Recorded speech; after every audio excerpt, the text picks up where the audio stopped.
Hey everyone, Gem and Scrolls here. Today I'm doing something a little different, maybe a little out of my comfort zone even, but I figured I would do like a story time video. And I didn't know what to do for the background, so I'm going to record me doing my Stitch crystal diamond painting from Star Ore. So, I thought I would share with you the craziness of what we went on the end of August and through September because of just, I guess, the craziness of it, the unbelievability of it. I'm kind of in need of ranting, I guess, still, and maybe it'll feel a little therapeutic to be able to share. I'm gonna try and keep it short and sweet and hope that it doesn't turn out too long, but we shall see. No guarantees. I don't think I need any trigger warnings of any sort, but I will warn everyone that there is a little drama, and I won't feel bad if you decide you don't want to partake in the listening of this story. So I should probably start off by saying that it begins ages ago, where when we first moved into this place just over a year ago, we were kind of pawned off my aunt. That would be my father's sister. And I should have realized then that there was an issue because, she couldn't find anyone else to live with. But I had been on cruises with her, and she hadn't been that bad. There were signs that she was a little entitled and a bit particular, maybe a bit spoiled.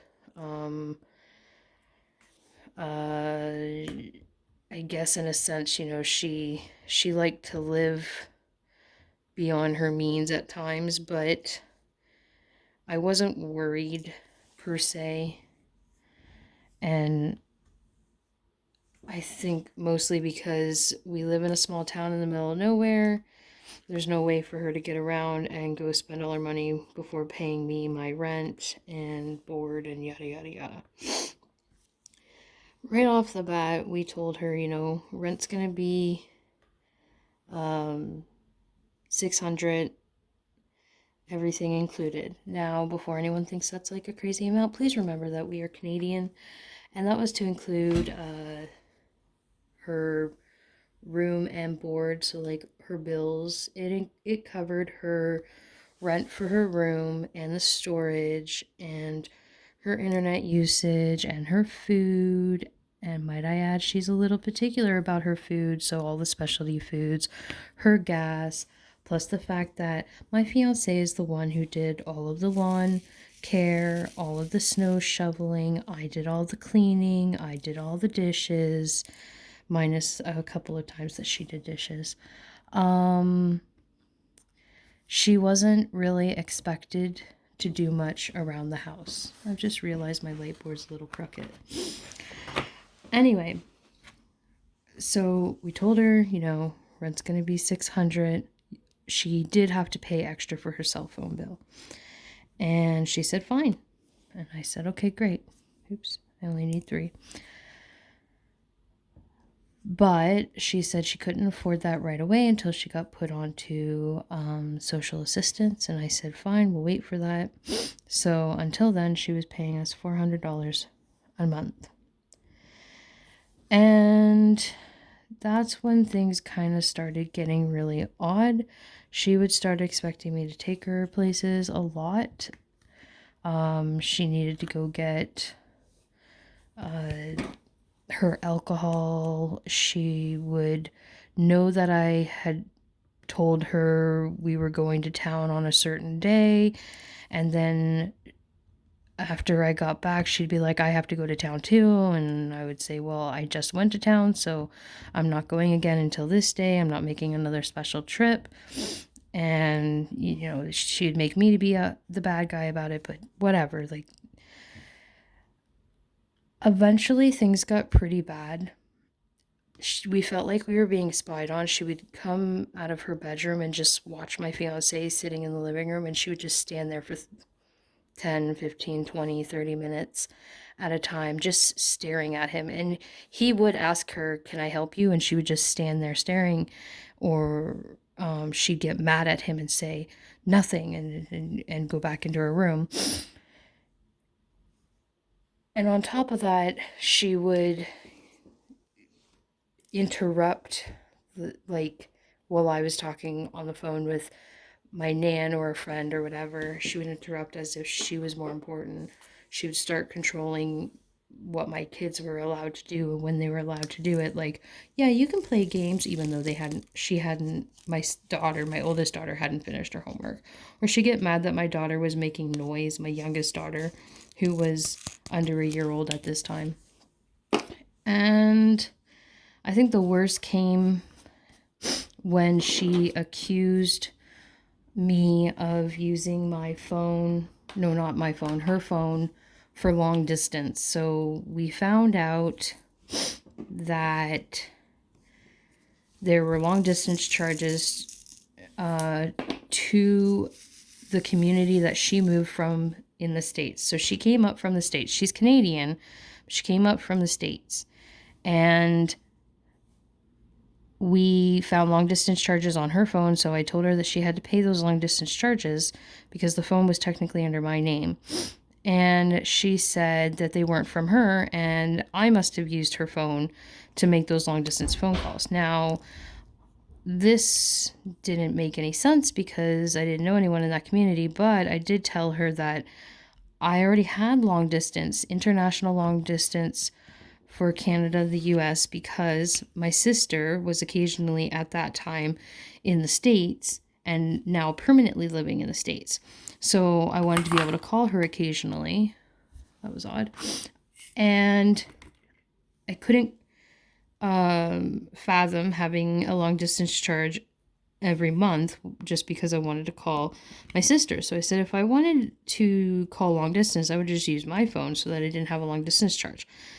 She then decided that my oldest daughter, Kiki, who was 9 at the time, must have took her phone while she was in the bathroom in her room, and used the phone to call long distance. Now, my daughter barely knows any numbers, and so she uses my phone to call places because my phone has the saved numbers for her friends or her auntie Rah, aka my sister, or any of her grandparents or her great grandparent. And there's no need for her to use someone else's phone. Not to mention they're all from Canada, so except for my sister. So really don't see her using her phone. Well, when that didn't work, she decided she was going to accuse my 1-year-old. My 1-year-old came in, unlocked her phone, and stole it to call long distance. And when that didn't work, she blamed one of my friends who was in the house occasionally to watch the kids. And I guess she stole the phone to call long distance, but she doesn't know anyone in the States. And I kind of confronted her at that point and said she was a paranoid witch and enough was enough. And we had already been having issues because of other things, including her screaming and yelling and threatening us enough that I had evicted her at this point. But I didn't really give her a timeline. I told her, take your time because it's hard to find places around here. But at that point I said, you know what, you have until February to get out. And that's February of 2020. So I told her she had till February, and she's like, fine, whatever. Things went relatively smoothly from there because I knew that, she was leaving. So I just had to bite my tongue. And so anytime she brought something up, I would just bite my tongue. At the time that she was leaving, she was constantly, giving us stuff so she didn't have to pack it. I should mention that now. She'd be like, I don't want this, I don't want this, I don't want this, I don't want this. And if she wasn't giving it to me, she was giving it to a friend, or she was donating it, and yada yada yada. So anyway, I thought that was the end of it. I honestly did. She was out of the house. Come February 1st, she was gone. I was actually not even home that day. My fiance was. So he said good riddance to her, and I was super happy. I had taken the girls to Sudbury because I had an appointment. And that's a 3-hour like car ride from where we live, pretty much, when you include our lunch break and stuff like that. We had an appointment, so I had taken the kids that way, and when I came home, she wasn't there, and I was happy. Like, and it was just nice to be stress-free. And for the last, 6 months, it has been amazing. Until sometime in August. It was like mid-August when I get this random email. And it says, you stole things from me and hid things while I was packing, and I don't have all my things, and I want them back. And I was like, oh, wonderful. I guess I should mention at this point that we did find things of hers that she left. I emailed her because I had no other means of communication, that she needed to come pick them up. I had her phone disconnected because I wasn't risking her not paying her bill when she moved out. And I told her, like, she needed to come pick up her items, but I never got a response. And I also sent an email about her mail and said, I'm still getting mail at the house. You need to redirect your mail. I'm sending it back to the sender because I don't want to deal with it. And I never got a response to that email either. And because I didn't have her new phone number, there was no other way of communicating. But I got this email from her, which shows that, it was working. The email was good, so to speak. And I messaged back and said, well, I did try to communicate prior, but you never responded. And for the sake of being civil, I will tell you that there are things in the garage that we did keep that were like more expensive or whatever, but a lot of items that, you didn't want have already been donated. And she started listing off a bunch of things that she said were hers that we had, that we took or stole from her.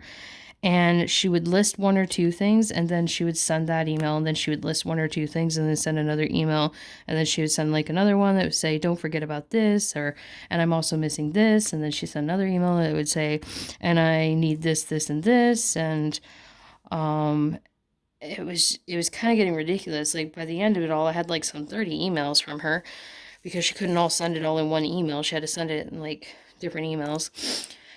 Anyway, I told her that I didn't have all these items, like, I hadn't even seen them before.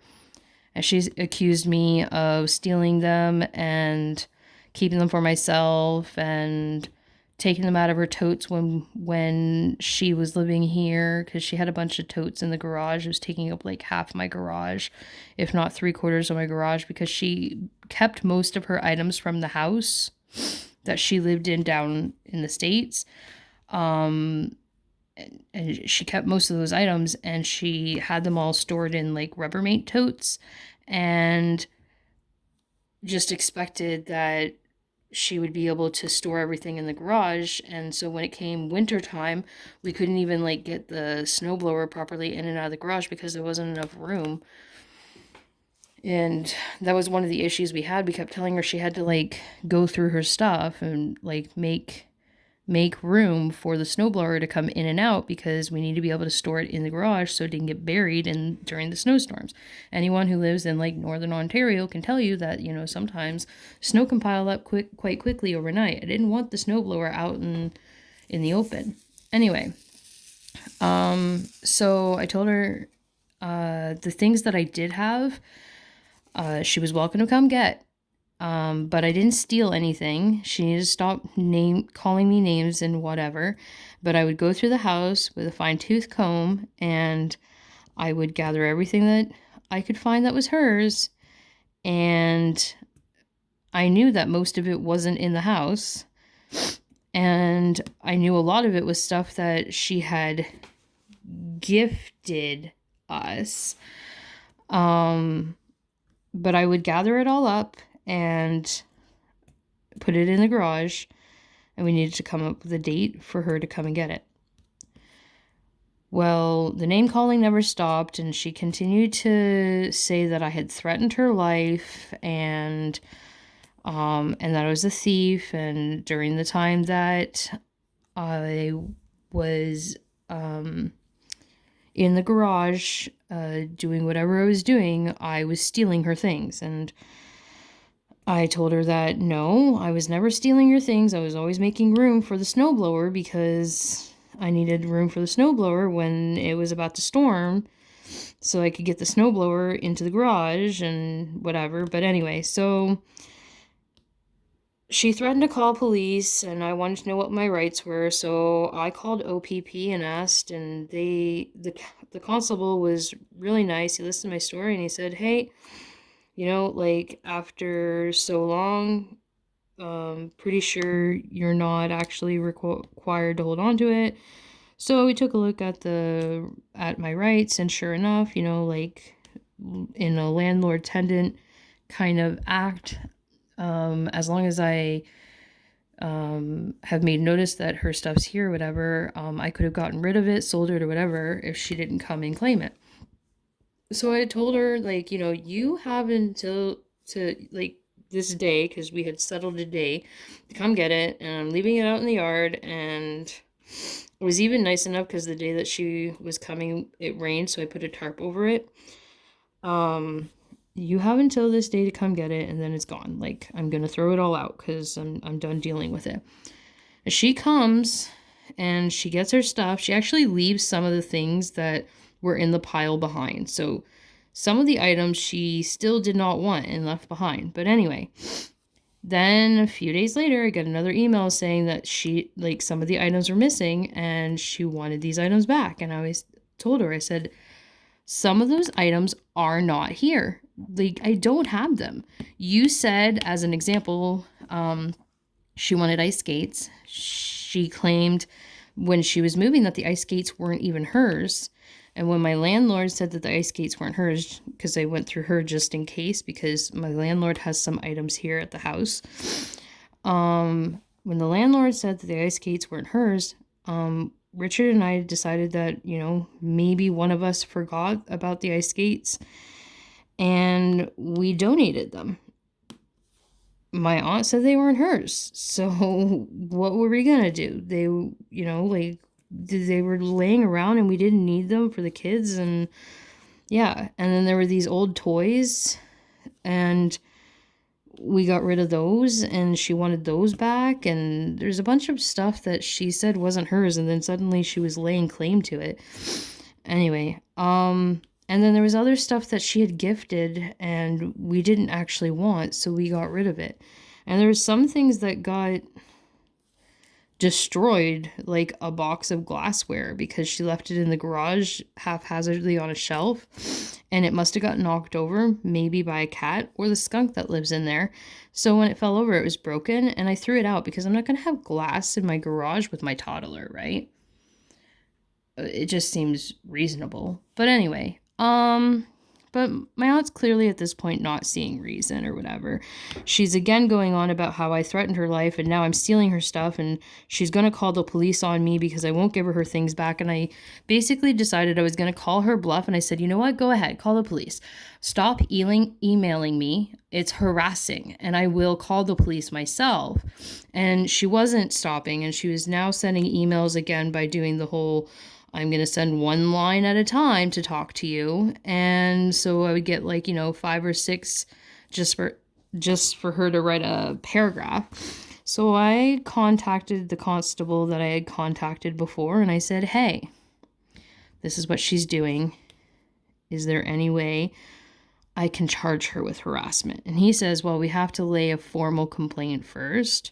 I can't actually charge her with harassment until she's been spoken to by police. And I said, fine, can you speak to her? And he's like, well, someone has to speak to her in person, so I'll have to get her information. So I give him all of her information that I can, but she's not actually in the system, and you can't find where she lives, which is kind of crummy. And I don't know where she lives, which is kind of crummy. So he has to resort to emailing her. So he emails her. I don't know what he says. I'm not going to exaggerate it and pretend that I know what he says. But he emails her, and he told me that he emailed her. And since he's emailed her, I have not received any emails. If I were to take a guess, I would presume that he probably said, like, we're trying to get in contact with you, and he probably left his information. So she probably realized I was serious, and I contacted police. He did mention that I am free to contact him if the emails continue, and we can try again. But for now, he kind of can't do anything and kind of stuck. But anyway, so on top of everything else that was going on in my September, I had to deal with my crazy aunt. And when I say everything else that was going on, I mean, there was a lot. My daughter is doing this weird ill thing, not COVID related, but she's been randomly throwing up, and we're trying to get down to the bottom of it. My youngest is teething like crazy. Kind of not having luck with my ESL job at home, so I am trying to pick up a job outside of the home and trying to work as a stay-at-home mom with a new schedule, and it's tough, man. And then, just this on top of the place we're renting is being sold, so we have to do house showings, and